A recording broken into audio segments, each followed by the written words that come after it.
Did you ever face the challenging situation that you had a cancer relapse and you didn't know how to communicate that to your environment or friends or family?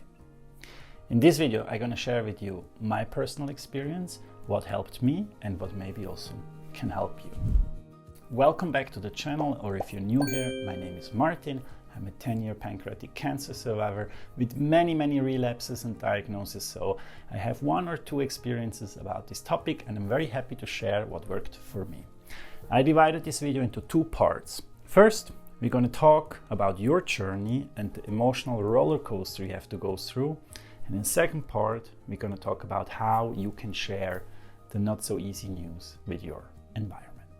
Okay, in order to do that, I need a paper, some pens,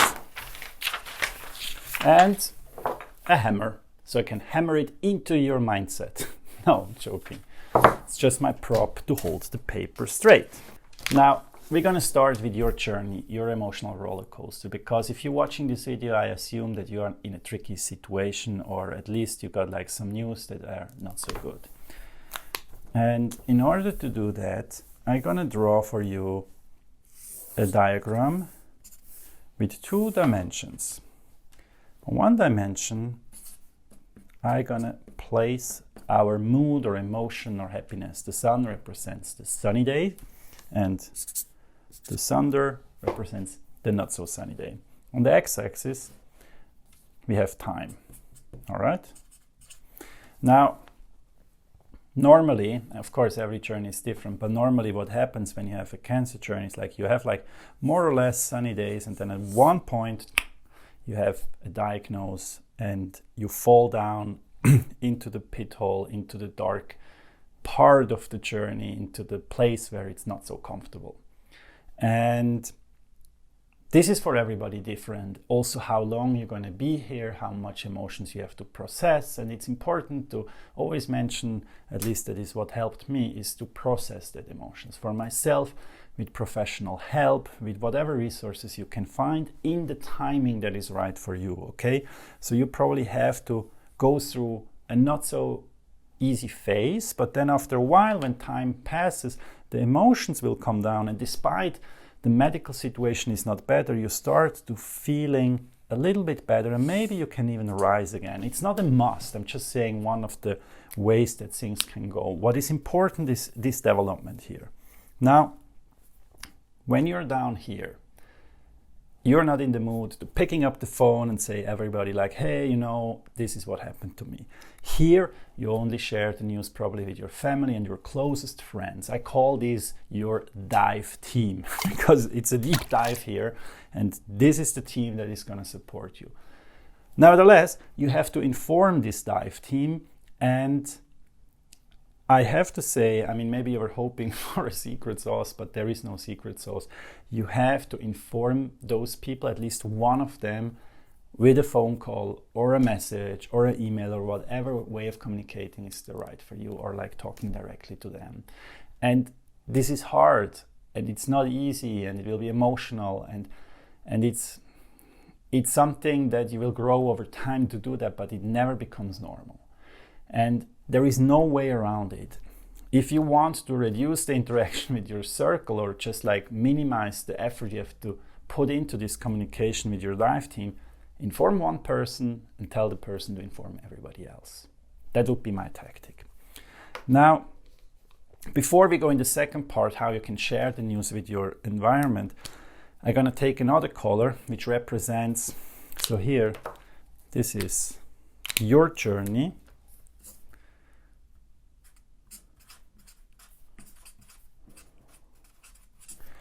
And now we come like your friends, whatever circle, colleagues, everybody else. They also have like a pretty good life, and they just keep on living. I mean, of course, everybody has troubles. That's not what I want to say, but you know what I mean. And then at one point, you call them, probably at a point when you're looking on your line where you feel a little bit better, all right? So you call them not directly when you're having the deep dive, probably a little bit later. And so when you call them, they fall also very deep. Why? Well, they're humans too. It's very normal, and for them, because they love you or they're close to you or they work with you, they care. Because they care, it's emotional for them too. So now they are in the deep dive while you are already a little bit rising, you're a little bit ahead. And so what happens here is we have this called, I call it a delta emotion. So it's a difference on which emotional state you are. And this difference in emotion, that's actually the tricky part when you're talking with your environment. Because they having a trickier time than you at this very moment, I mean, not medical wise, but emotionally you're a bit ahead. Then what happens sometimes, in my case, that was 1 or 2 times the case, that I had to have pep talk to my environment. And that's maybe not something you want to do or you have the energy to do. Now, what will happen to your environment? Guess what? They also have to process, and after a time, they probably also come back up to the surface. And so the trick about communicating, or one trick, is to wait until they feel a bit better, and then you can have a live interaction or a meeting or a coffee or a lunch to give them time. So that would be my first sharing of my experience. I draw a little clock, give them time. How? There are different options. Back then I wrote a blog, and I shared the link with my people. It was a secret blog, so they could go there, read what's going on, process it, and then we could meet. You can have an email. You can write a WhatsApp message or whatever messenger you use. You can write a letter.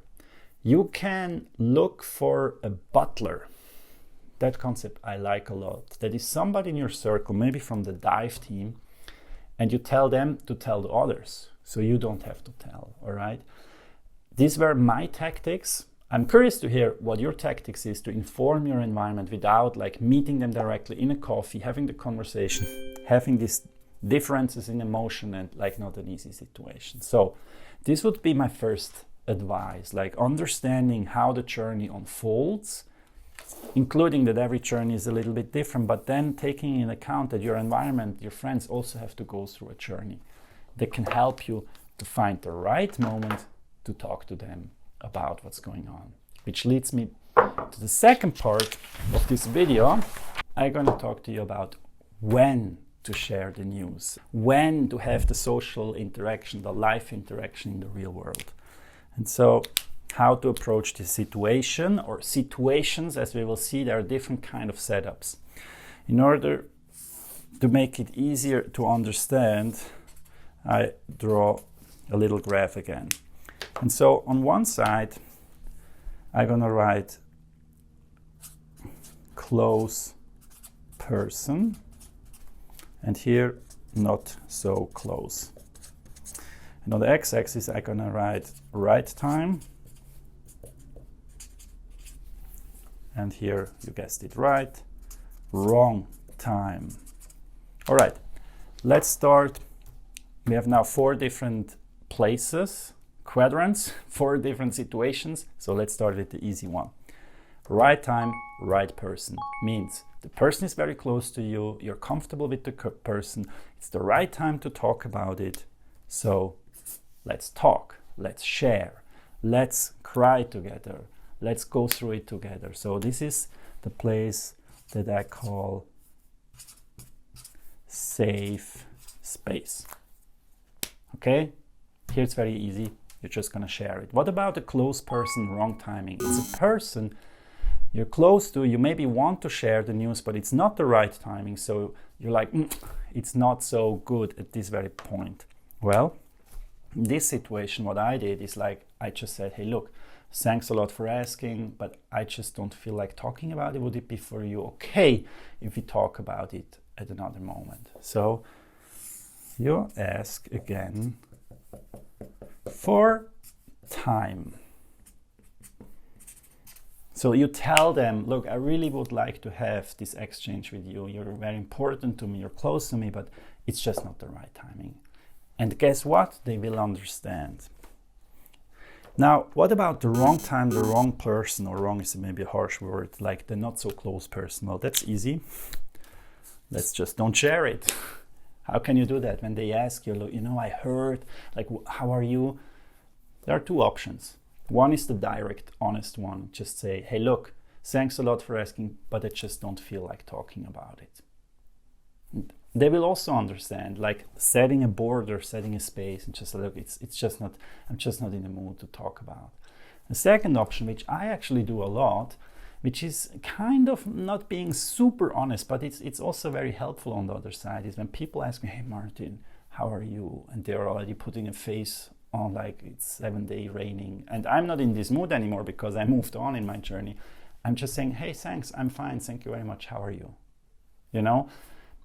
Maybe I'm not 100% fine, but I'm also not really bad. So I just say, hey, thanks so much. I'm okay. How are you? And that just shifts the focus. Also here, it's a tricky situation. Curious to hear what your tactics are, so write them down below in the comments. Now, what about the right timing, the not so close person? Well, here I would put a question mark. It's up to you. Maybe sometimes you feel like, yeah, I'm in the mood to sharing, and sometimes you don't. And if you don't, you can ask for time, asking like, okay, can we talk about it another time? Or you just say, hey, you know what? I just don't feel like, or I'm fine. So I hope this matrix helps you somehow to better understand in which situation and which moment you feel comfortable to share the news or not. As I said before, if you have other tactics, please let me know in the comments. I'm curious to hear. And also let me know if you find this useful or if there are other topics that you would like that I talk about. I'm looking forward to see you here next time. I wish you all the best, because I assume if you're watching this video, you're not in the best situation that we can imagine or somebody close to you. So my best wishes go out to you. Take care. Bye-bye.